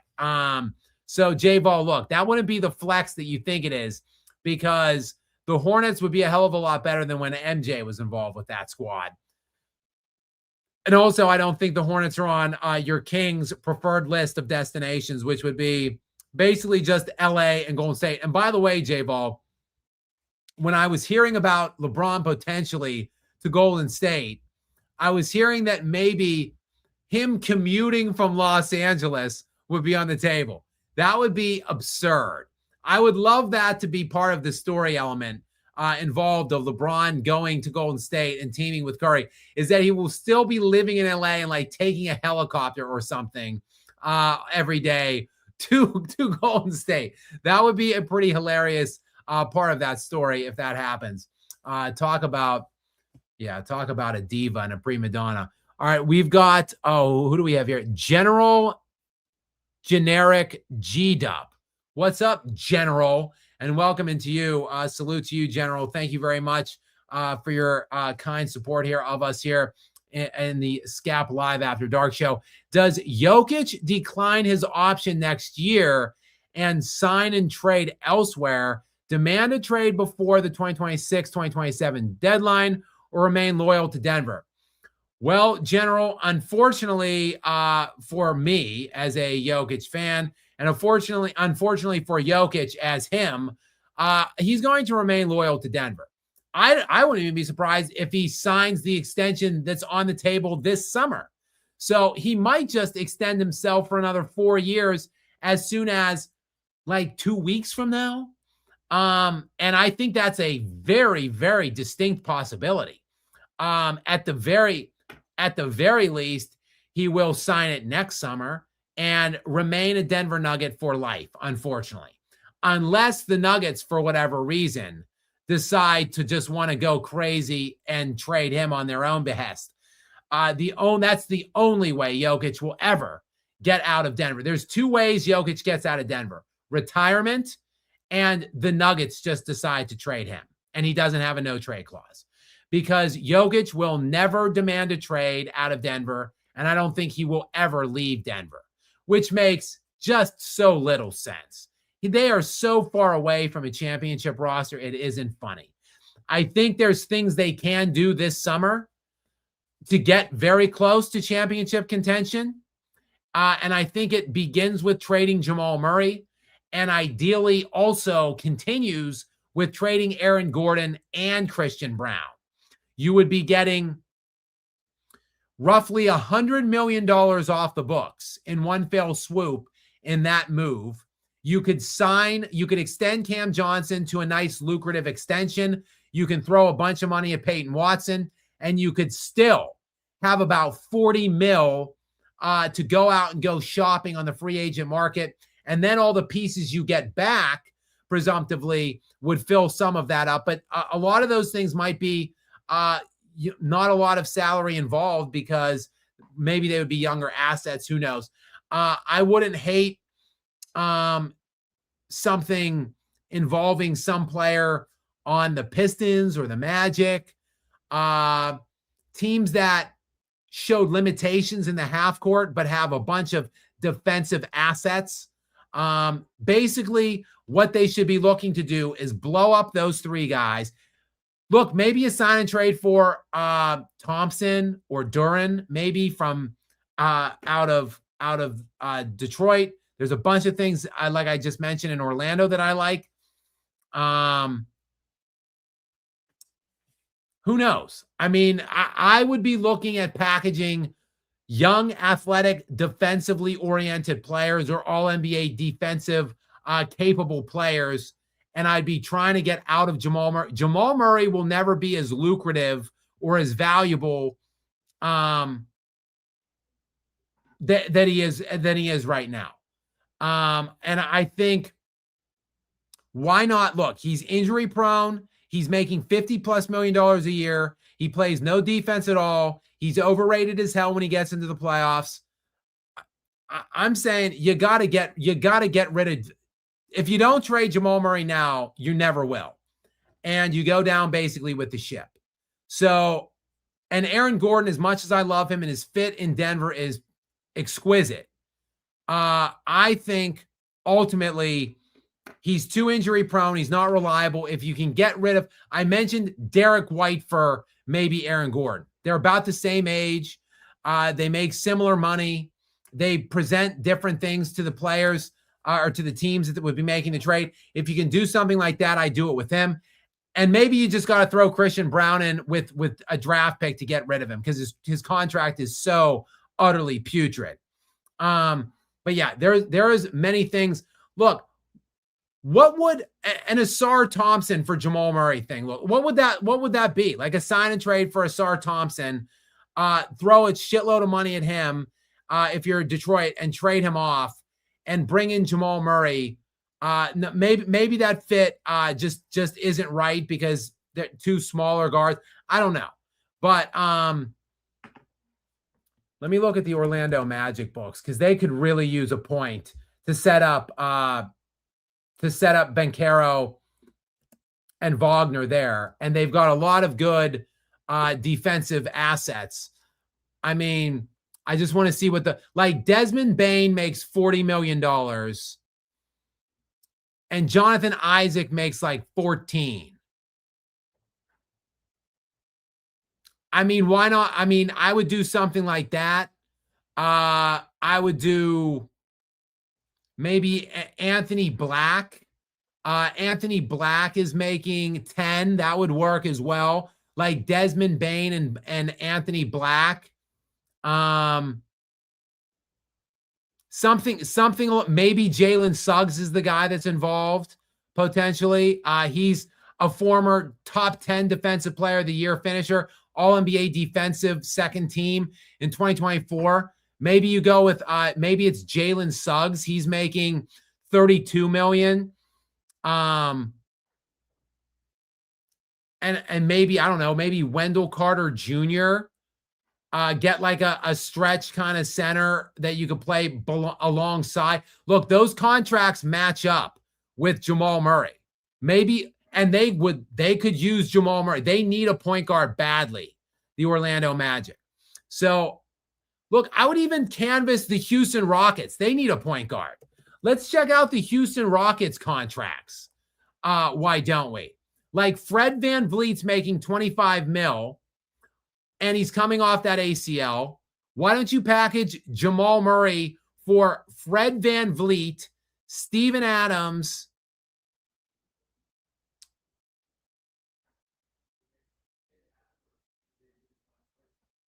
and Jabari Smith Jr. Love that. Love that package. 6'11", 220, defensive stud in Jabari Smith Jr. Average 16 points per game, too. That matches. Fred VanVleet, Steven Adams, and Jabari Smith Jr. Those contracts match for Jamal Murray, and maybe they'd throw in one other guy towards the bottom of the bench. Why not do that? I just don't. There are so many different packages around the NBA that make sense for Jamal Murray. And the guys that could use an all-star point guard that could get you 25 points per game, but that he stinks defensively and is injury prone and is doing very little for you if you're the Denver Nuggets, that you can go and get 2 or 3 usable pieces. You can get him off the books, and you can get 3 core rotational guys in your top 7 or 8. It's a no-brainer. I don't know why it's not being mentioned more. There's probably 5 or 6 teams that could present a good package that fits well for me, in my opinion. But we'll see. The Denver Nuggets look like they want to stand pat. It looks like they just want to get rid of Cam Johnson and re-sign Peyton Watson. It's just a stupid move by a stupid organization. But I'm sorry, General, Jokic ain't going anywhere, unfortunately. He's going to be a Nugget for life, and he will never sniff another NBA championship because that franchise stinks. They've put stinky players around Jokic that are bad fits, and they're probably, I will be shocked if he even gets into another conference finals. Same as Giannis and Antetokounmpo. I don't think either one of them are going to make it to another conference finals, let alone win an NBA finals. So the 2 best players in the NBA for the last 6 years, who are still in their early 30s, both will be just 32 this year, and neither of them even remotely close to ever getting back to another NBA championship. All right, we've got Traffic Jam 17 is up next. Welcome in, Traffic Jam 17. I appreciate it. Besides Giannis to the Heat, what are your thoughts for the 2026 NBA draft? Thunder and Spurs, you're awesome. Well, thank you, Traffic Jam. I appreciate you. You know, I will be on tomorrow. I didn't mention it, but I will be on tomorrow night. I will come on and do something probably during the draft. Oh, I see the Atlanta Hawks will take Jamal Murray here too. Sorry, I'm watching all of the live comments as well. So yes, anybody. I would trade Jamal Murray for almost anything at this point. But Traffic Jam, I will be on tomorrow during the draft, either during the draft or after the draft. and we'll talk draft tomorrow. I'll be interested to see who goes number one. Quite frankly, I wouldn't touch Darren Peterson with a 10-foot pole if I had the number one. If I had the number one pick, no way. I think Boozer lost himself a lot of money. What's up, Dark Steel? Shout out to you. I think Boozer lost himself a lot of money in the course of the NCAA tournament. I thought he would have been the number one pick or number two pick at least. Now probably not. DeBonsta will likely go number one. That's who I would take if I had the pick. Darren Peterson, I wouldn't want him. If I had a top 5 pick, I would be trying to move down. If it came down to me or Peterson, I'm moving down. I don't want him. But yeah, I will be on tomorrow during the draft. So you guys join me and we could talk shit about the draft. Just talk about whatever tomorrow. Moderator Gary will be on with me tomorrow during the draft. So hopefully you guys will join me for that. And the Thunder and the Spurs, my thoughts, I don't know about what they're going to draft. The Thunder have like 3 first-round picks. Let me just see what the first round looks like. I think they have 3 picks in the first round. But yes, AJ DeBonsta is the presumptive number one. I just want to see. Darren Peterson is right now speculated to go number 2 to Utah. Good luck with that. Again, I wouldn't touch him there. And then Boozer at 3. That's good value in my estimation for Memphis. All right, let me see. I'm trying to see exactly. The Clippers pick 5. I'm interested to see what direction they go in there. Where is the first pick for Oklahoma? Oklahoma City has the 12th pick. And then they've got the 17th. They have 12 and 17. Just ridiculous. I thought they had one more. Maybe it's like 30 something. Yeah, I guess it's 37. They have 12, 17, and 37. Still, if they would have sent a couple assets and those 3 picks, that's probably better to me than what Milwaukee just got. I don't know why they didn't get into the Giannis sweepstakes. Anyway, yeah, it'll be interesting to see. The Spurs have some picks in there too. I saw some Spurs as well in there. It'll be interesting to see what both those teams do with the draft. Traffic Jam, I'll be checking it out and talking draft primarily tomorrow with you guys. But yeah, it's an allegedly a very, very deep draft of like 10 very good picks in the draft from what I understand. The guy that I watched during the year last year, I thought Boozer was the best player all year long. And then once I watched the actual NCAA tournament, I think DeBonsta is the best player that I saw. So it makes all the sense in the world that he should be the number 1 overall pick. But I'll be on probably during or after. Maybe during. Let's just do it during maybe. I'll talk to moderator Gary and see what he thinks. I think the draft probably starts around 8. So I would plan to be on hopefully around then. Next in, we've got TG I Am. What's up, TG? Welcome into you. I appreciate it. Heat go for Ja Morant for pennies on the dollar. Yeah, that'll be interesting to see where Ja Morant goes. He would fit right in Miami. See, him, I could understand why he would want to get to Miami. I can't understand why Giannis would want to be in Miami, but who knows? I guess when you wither away in Milwaukee for 13 years, maybe you just want to hit South Beach and get in the sun and have that nice atmosphere, if you will. So, yeah, if Ja Morant, depending, they don't have tons of space available, I don't think, at this point. But Ja, we'll see how much money he wants. Oh, yeah, I didn't mention Trae Young. He signed for like $212 million. They're going to stink next year more than likely. That was an interesting. He said he was going to have several interested parties for max money. I didn't think so at all, but apparently he knew the market better than me for him, I guess. Harris KJ is back and again What's up, Harris? KJ, welcome back into you. I appreciate it. I get baptized every time I sit on the toilet because the head is in the water. Thanks for that, Harris, KJ. I am not going to touch that comment, though. I appreciate it. Even though it is 1:55 a.m. on the East, I still like to make it, keep it, family friendly here. But thank you, Harris, for the kind support. I appreciate it. Space Mountain, woo, is up next. What's up? Welcome in to the legend. Now that I think about it, Spoelstra and Giannis might be a good combination. They should avoid the play-in, but I doubt they're top 4 in the East. Yeah, I doubt they're top 4 in the East as well. I doubt it very much so. Again, you tell me who they're better than. Let's just rattle it off. I mean, obviously the Knicks, to me, the Pistons, and the Celtics are all still easily above the Miami Heat. So that's 3 teams right there. Easy. And then Cleveland, ? Atlanta, ? Charlotte, ?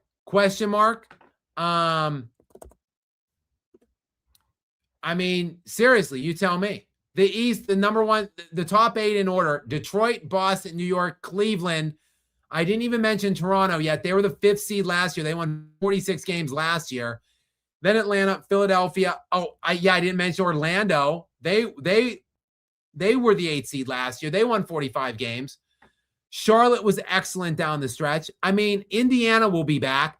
This is a crowded Eastern Conference. And Miami, to me, didn't do much to separate themselves or to gain any distance. The Sixers, if they're ever healthy, they won a round in the playoffs. So, I don't know. It's going to be – I'll be shocked if Miami wins more than one series next year. Shocked. Skap's Extra Strong Cologne is in next. What's up? LeBron's life matters. LeBron's life matters. Sorry, I had to see what was on my shirt. Skap's Extra Strong Cologne. Welcome into you. Thank you for your very generous and kind donation. I appreciate you very much. And I appreciate your ongoing hilarious handle and your seemingly revolving door of avatars, which is me with a LeBron's Life Matters t-shirt. That is a photoshopped or AI shirt right there. That I do not own that shirt. I do not have it, and I would not wear it. But a hilarious avatar as always.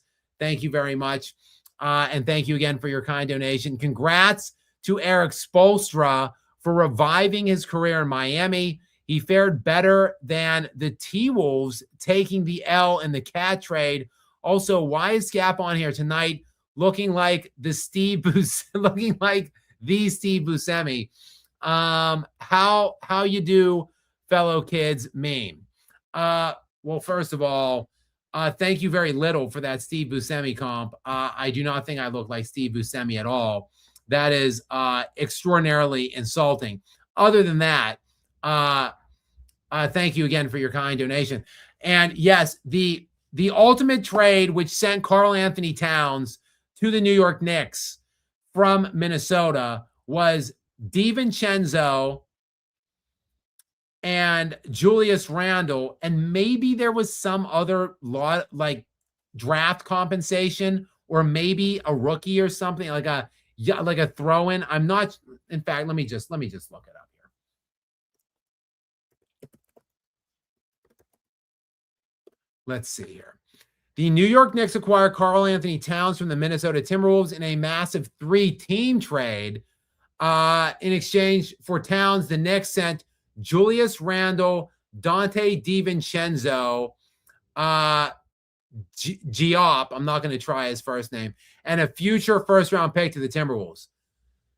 Okay, so the Wolves got more than just Julius Randle. They got a future first-round pick and Dante DiVincenzo, who was their starting point, but still a big L for sure on that trade. I agree, because ultimately Karl Anthony Towns won an NBA championship this year with the New York Knicks. He was the second best player on the team, arguably the best. He was top 3 in value over replacement, box plus minus, player efficiency rating, and win shares. He was better in all 4 of those categories than Jalen Brunson in the postseason this year. And he was an absolute nightmare for Victor Wembanyama and the Spurs, the team that eliminated the Minnesota Timberwolves in the second round this year in the playoffs. So, yes, a massive L, a massive irrefutable L for the Minnesota Timberwolves in that Karl Anthony Towns trade, because now the main piece, Julius Randle, that went back, well, he isn't even on the team anymore, sent to the Brooklyn Nets tonight in a salary dump to move back 5 picks in the first round, actually to move back 5 picks from the first round to the second in tonight's draft. So a terrible looking trade ultimately. And I guess the trade is better. The Giannis trade is better for Milwaukee than that one. I question mark. I don't know. I guess Miami's better. Yes, they're better, but they gave up a lot of draft assets and collateral to maybe win 1 round next year and the year after. Who knows? We'll see. We'll see what other moves come after this. Skap's Extra Strong Cologne, but not a great needle mover in my estimation. If it's me looking on at this trade at this point at 2:01 a.m. now, about 2 hours after the trade was executed. Hated it for all 3 parties when I saw it. Hated it for Milwaukee. Hated it for Miami. Hated it for Giannis. And I don't feel any differently about it now 2 hours later as it sinks in. I still hate it. We've got Ash Ed 65 is in next. What's up, Ash? Welcome back to you. I appreciate it. Thank you so much for being here and supporting me here tonight in the Skap Live After Dark area. If LeBron James goes to the Warriors, LeBron James, Jimmy Butler, Draymond Green on the same team, that would be the world's biggest headache. Agreed. And you would have Steph Curry in the mix as well. All 3 of them 37 or older. Jimmy Butler coming back from a torn ACL. They would maybe be trying to bring in another player, maybe a blockbuster move to bring in Kawhi Leonard, who's also 30 in his mid-30s and very injury-prone. He'd be the youngest player of that core, though, but probably the most injury-prone of them all. So that would be the all-geriatric team for sure. It would be interesting if they could all stay healthy and all actually be healthy for the playoffs. It would be an interesting squad, but still not a team good enough to win the West. Maybe not even good enough to get to the West Finals, more than likely, because they're probably going to play they would definitely be playing the Spurs or the Thunder in the second round. So they're at best going to be out in the second round, just like Miami. So for what? For who? For why? But we'll see. Smelly garage fluids. Draymond got traded. I don't believe that. Is that true? I don't know. Let's check ESPN, shall we? I think that's just a troll job here. Sources: Heatland. Yes, the Giannis trade is still. Oh, and then here we go. This is breaking news, though. 5-year, $112 million deal for Ayo Dosunmu executed tonight. So that's a lot of scratch for Ayo Dosunmu, if you ask me. I was thinking 18 to 20 million. That's more than that. That is $22.4 million for Ayo Dosunmu on the strength of like 3 good games, basically. Because he played lousy in the second round against the Spurs. He was elite against the Denver Nuggets, but the Denver Nuggets have arguably the worst perimeter defense in the entire NBA. So Ayo cooked in 3 games, but did he cook to the tune of 22 million over the next 5 years? That's a lot of scratch for a guy who is averaging 11 points per game at the age of 26. He's an 11 point per game career NBA scorer who's been in the league for 5 years. I I just don't know. I think Minnesota is going to regret this. I think I would rather have Julius Randle than Antetokounmpo. So I don't like it. I don't like it at all. I don't like what Minnesota did tonight. Actually, I love it. I love what Minnesota did tonight because a team that has been the thorn in the Denver Nuggets side for all of these years, for like the last 3 or 4 years, now finally that thorn has been just plucked right out because I do not think Minnesota is better than Denver anymore now, thanks to these ridiculous moves, I think, tonight. So there you have it. Ayo Dosunmu fetches himself a massive extension from the Minnesota Timberwolves. Just a weird night in the NBA, isn't it? The NBA offseason hot stove is lit up, and it is a weird start for sure. We've got the whole FNJT. What's up, brother? Welcome into you.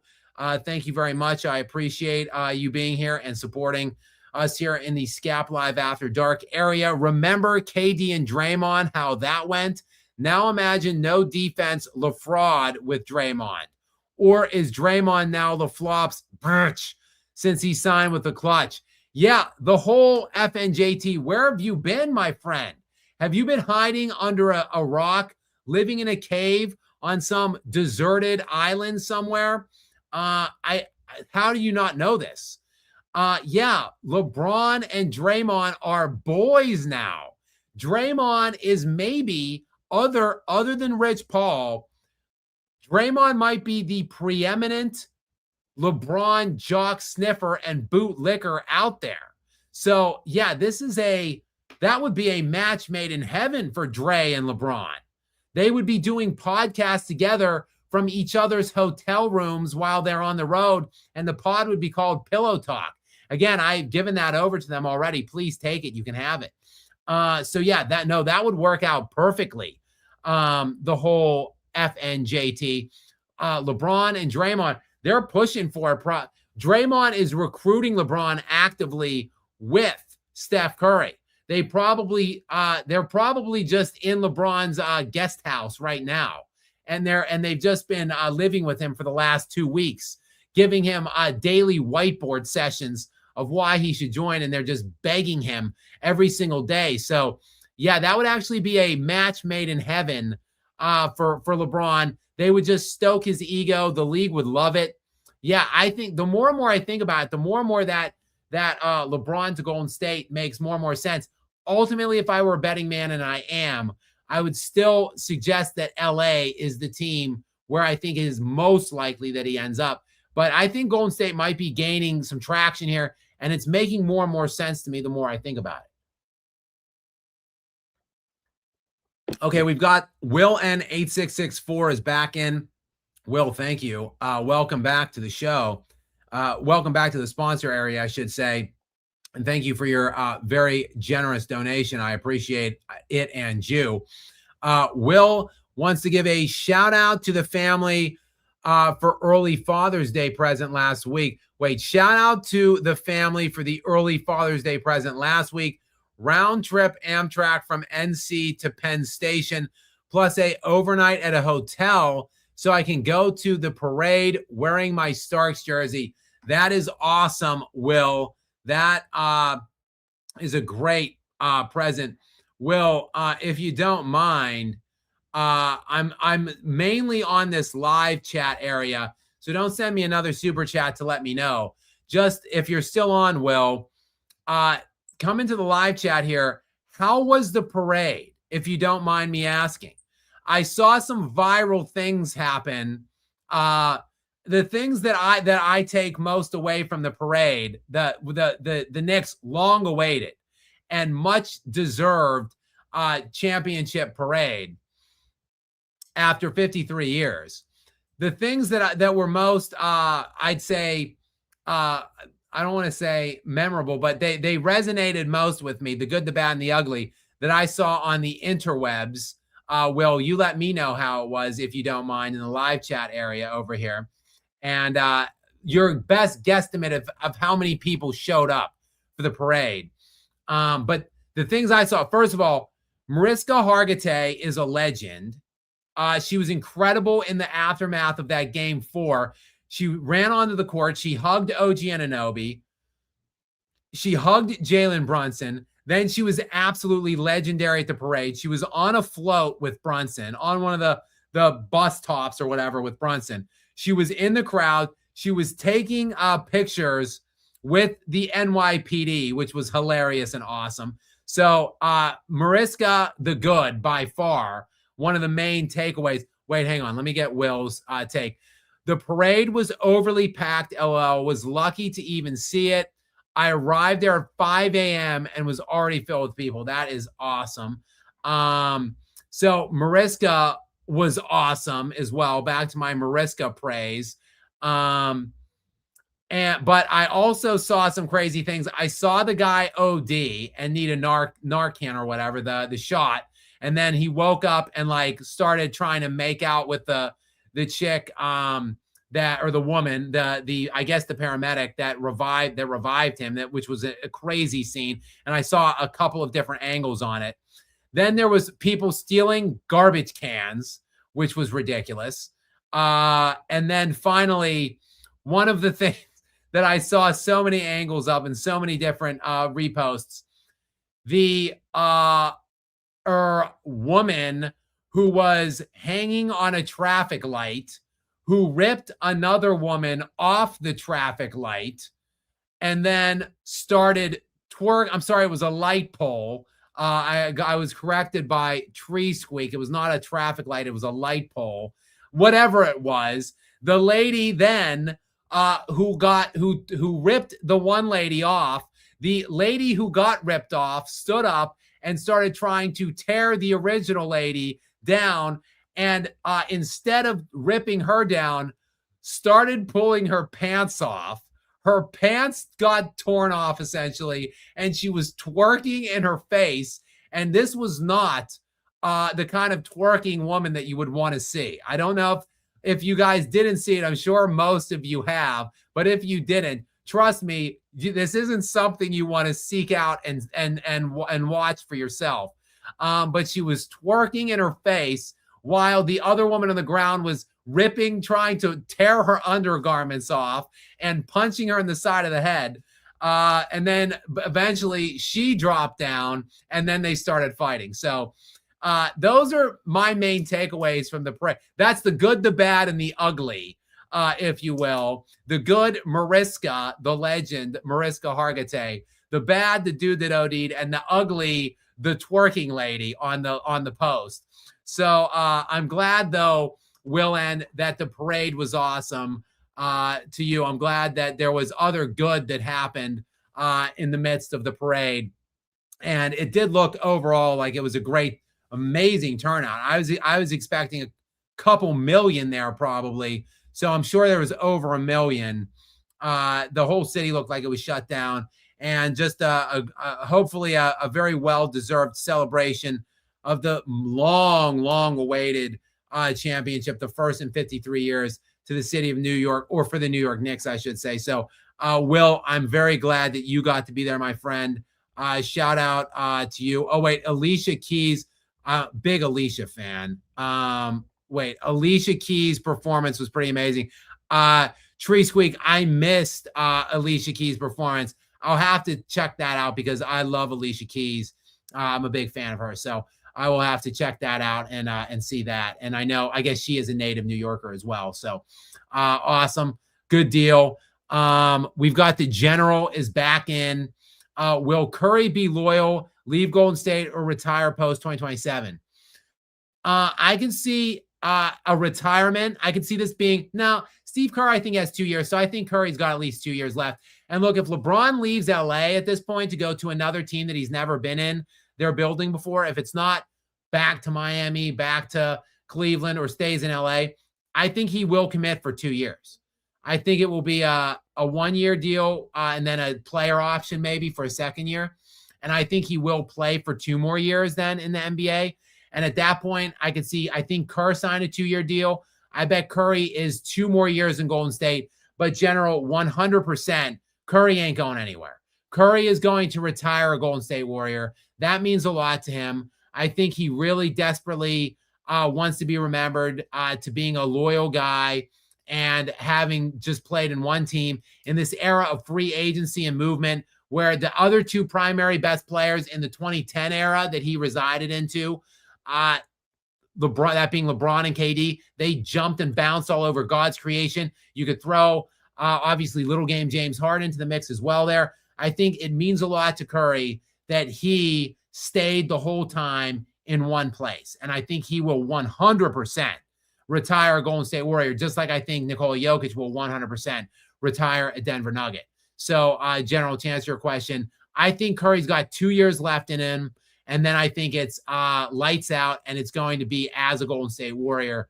And obviously he'll get the treatment from them, jersey and statue immediately, probably upon retirement. All right, next we've got BPM 5293 is in next.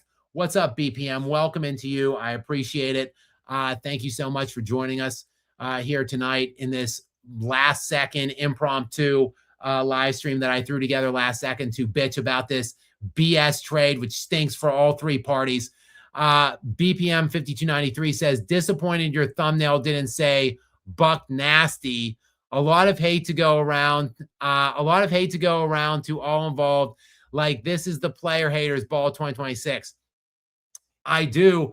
That's a good point, because I am hating on this BPM, and I am kind of known overall as a bit of a hater. Skap attack, because I attack most things and most people. And I do love the Dave Chappelle show. And I love that haters ball skit. Excuse me, I've got to go home and put some water in Buck Nasty's mama's bowl. Hate. So I think you're right. I did blow an easy, low-hanging fruit opportunity there to name my thumbnail differently there. I should have just named it the haters ball is what I should have just named it. But I do hate the move for everybody involved, particularly Giannis. Of the three entities, I understand it from all different directions from the franchises. Milwaukee wanted young assets on the cheap with a bunch of first-round picks and trade assets and collateral. So they got that stuff. So I understand it from Milwaukee, I guess. And they want to stink badly for the next 4 or 5 years. So I understand all of that from Milwaukee. And Miami just desperately wanted a star and wanted Giannis. So they got what they wanted too. The thing that, but for Giannis, I don't think it gets him remotely close, anywhere remotely in the vicinity of being a championship contender. So I think I dislike it very much for Giannis. And I think ultimately Miami doesn't get that close to being a contender. And Milwaukee could have got more, in my estimation, or done better. So that's why I've been saying all night for the last 2 hours now that I hate it for everybody. All right, we've got Stump 4522 is in. What's up, Stump? Welcome into you. Yes, Trae Young signed 4-year, $212 million. Are the Wizards planning to trade him later? Yes, I mentioned this one too. Trae Young, who opted out of that. He had a player option for around $50 million. It was like $48 million. And he opted out, and he said, I've got a lot of suitors for a max extension, which I thought was insane, because who the hell would want to give Trae Young max money? Just a ridiculous value. The guy is a horrendous defender. He's maybe one of the worst defenders in the NBA. He is a complete and utter net negative overall.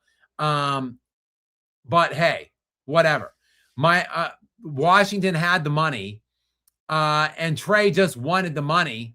So I guess, it works out well for both of them, because Trae just wanted the money. Washington had the money, and they gave him something. We'll see. We'll see what Washington is planning next. They've got AD floating around there right now too. Let's see exactly what AD. I think AD's on a player option as well. No, AD is firmly. He's got 2 years. He's got a player option not till next year. He's owed. AD is owed $59 million smackaroos. next year. 59 bucks for 59 million bucks for Anthony Davis next year, then 63 million in the form of a player option the following year. He allegedly wants an extension at the max. He's 33 years old. He's hurt all the time. These players are just so diluted. It's ridiculous.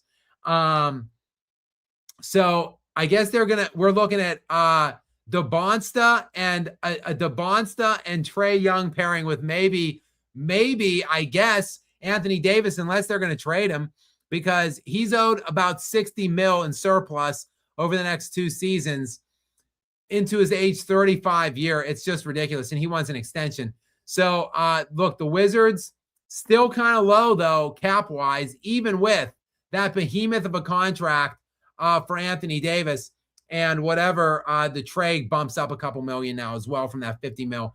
So they're still under the expected $200 million salary cap next year. So they could go out and add a couple things. Who knows?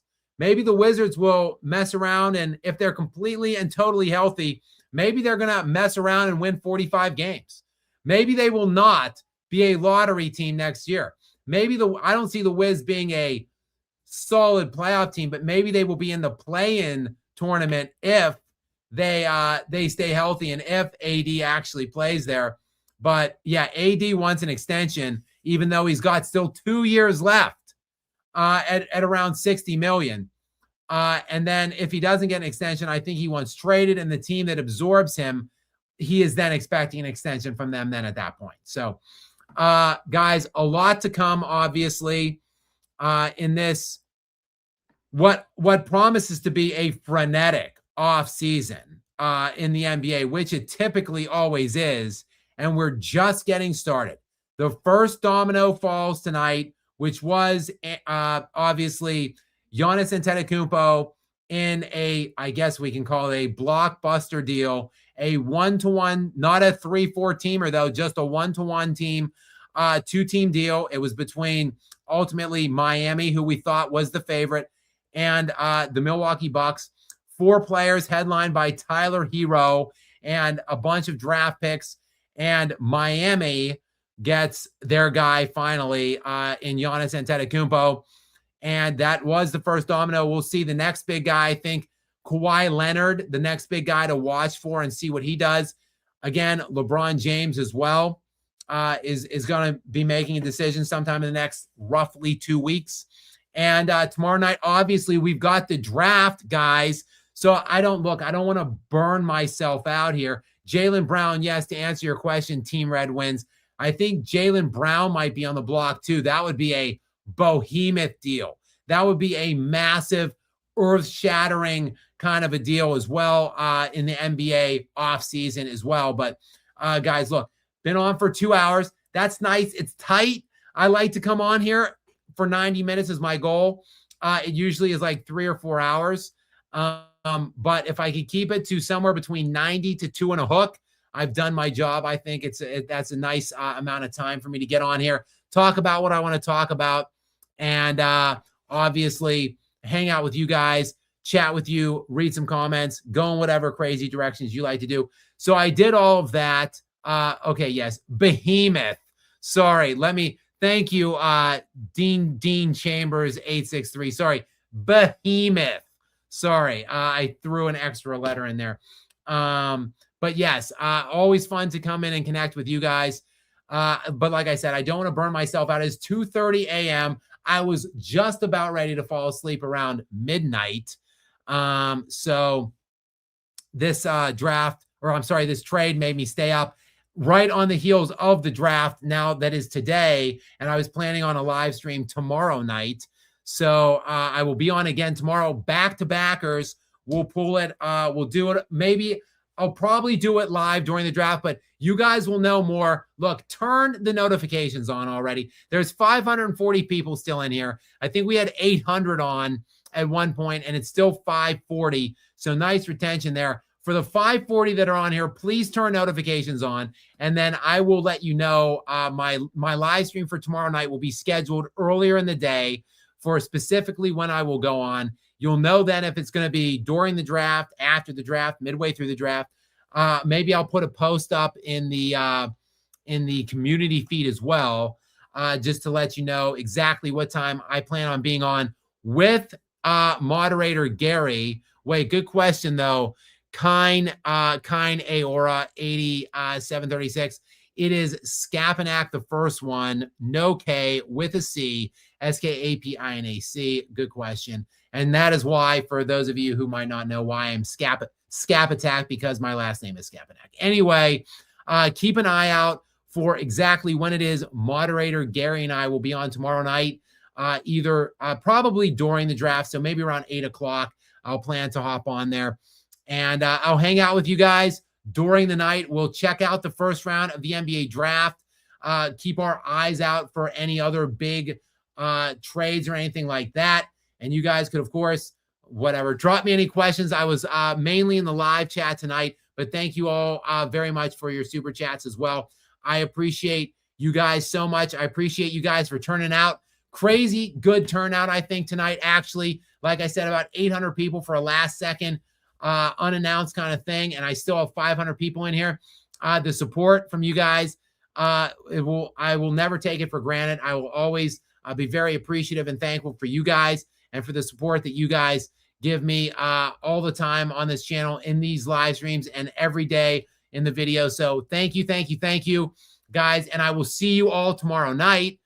Please make sure that you set those reminders or whatever notifications and keep an eye out for that.